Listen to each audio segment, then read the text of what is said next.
All right, we are on lesson 6 now. Give me your kinetic energy. We got Kakarot, Goku there, with collecting energy for a spirit bomb.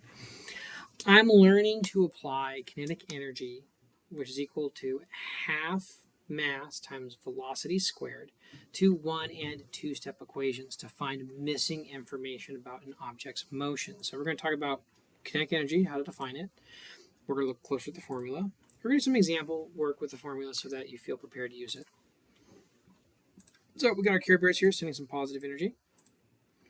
So energy is this fundamental concept, now that we're talking about it directly. It's a fundamental concept. It's what causes anything and everything to happen in the entire universe. Okay, and the physics concept of energy is why matter moves, why you can eat, why you can run, play, think, why things move, why electricity can do stuff. Energy is just the word we use to describe the concept, the thing, the sauce that makes stuff happen. Otherwise, the whole universe would be a frozen nothingness where nothing ever happens. Now, there's a tons of forms. There's electricity, electromagnetic, temperature, heat, chemical. So the food you eat, there's energy in there. That's how you have energy. Gasoline's a chemical energy, a form of chemical energy. That's how your car goes. And kinetic, which is the energy of motion. Okay. Speaking of moving around like in a car, got our friend here driving. So what is kinetic energy then? Kinetic energy is the energy inherent in all motion. All motion needs kinetic energy. Kinetic energy is just the way we describe motion itself. If it moves, it has kinetic energy. This cat, this car, kinetic energy. Now, the heavier an object is, the more kinetic energy it has while moving, right? It kind of makes sense. You need more energy to move a heavy thing, right? It's harder to pick up something heavy than something light. The faster an object's moving, the more kinetic energy it has, which also makes sense, right? It takes more energy to make something go fast than to make something go slow. Now, here's the formula. Kinetic energy is half of mass times velocity squared.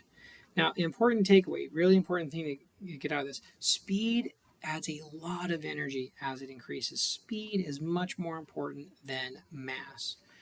If you double mass, the energy is doubled. Pretty straightforward.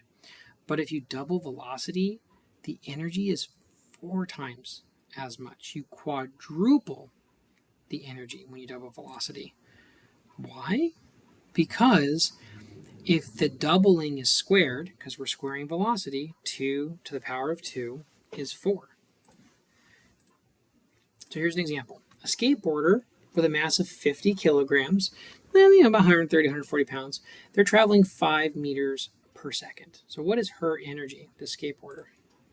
Well, there's our formula. Let's plug it in. 50 for the mass, 5 for the velocity. So half of 50 is 25. 5 squared is 25. Multiply them together, we get 625 joules, or 625 Newton meters. Okay, a 50 kilogram skateboarder is now traveling at 10 meters per second. So we've doubled her speed. Let's look at this so we can kind of see an example of what that doubling really does. So 50 kilograms again for mass, but she's now traveling 10 meters per second. 25 times 100 is 2,500 joules, or Newton meters. Now, 625 joules times 2 squared, it equals 2,500 joules. So if you already know how many joules there are and the speed changes, you can just shortcut it to this. Mine should equal blown. That the math actually works out. So a kinetic energy super example, we're going to make this work. All right, a 70 kilogram bike rider is traveling 6 meters per second. He applies his brakes and stops in 10 meters. What force did the brakes apply? Why are we talking about force? Kinetic energy doesn't have force in it. Bruh, how are we going to do this? We're going to do a Power Rangers assemble, a Voltron assemble. We're going to bring all our formula together, and we're going to do some magic here, okay? So half mass times velocity squared is kinetic energy. And I don't know if you know this, but work is equal to kinetic energy. When you do work, you add kinetic energy or subtract it from an object. Here we're subtracting as we're slowing it down. And work is equal to force times distance, right? We figured this out.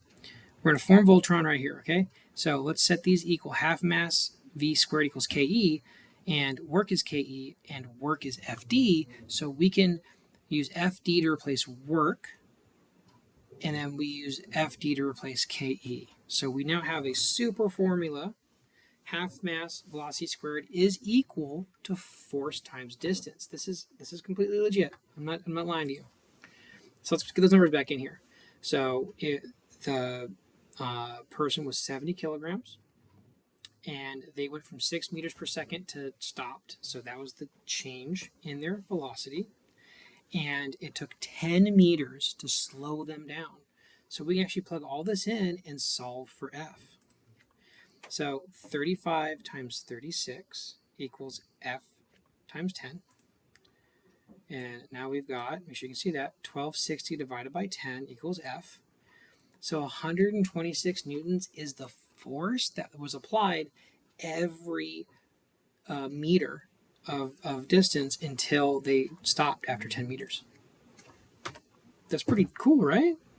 I think it's pretty dope that we can actually combine these formulae like Voltron to figure out things that we wouldn't even have an idea of how to start figuring out until we did this. So good luck practicing so that you really know this stuff, so we can bring it to the forefront when we're working on some other things. All right? Good luck. Have a great rest of your day.